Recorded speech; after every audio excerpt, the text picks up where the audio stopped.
पंढरपूर तालुक्यातील गुरसाळे येथे एक अत्यंत दुर्दैवी आणि मन हेलावून टाकणारी घटना घडली आहे।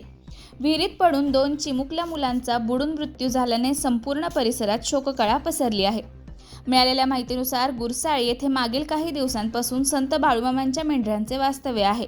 या मेंढरांच्या दर्शनासाठी आणि राखणीसाठी अनेक भक्त मोठ्या संख्येने दाखल झाले होते। याच दरम्यान गुरसाळे येथील विघ्नेश सज्जन शेजाळ वय 13 वर्षे आणि स्वानंद महादेव नलवडे वय 14 वर्षे हे दोघे मित्र नेहमीप्रमाणे बाळूमामांच्या मेंढरांच्या राखणीसाठी गेले होते। दुपारच्या सुमारास दोघेही एका शेतातील विहिरीजवळ कपडे धुण्यासाठी गेले।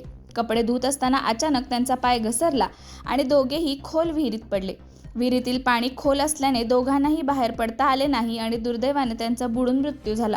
बराच वेळ झाला तरी दोन्ही मुलं परत न आल्याने इतर मेंढपाळांना संशय आला। त्यानंतर परिसरात शोध मोहीम सुरू करण्यात आली।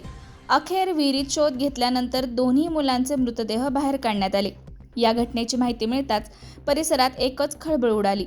2 निष्पाप मुलांचा झालेला दुर्दैवी मृत्यू पाहून गावकऱ्यांसह नातेवाईकांनी हळहळ व्यक्त केली आहे। मृत मुलांच्या कुटुंबियांवर दुःखाचा डोंगर कोसळला असून संपूर्ण गुरसाळे गाव शोकमग्न झाले आहे।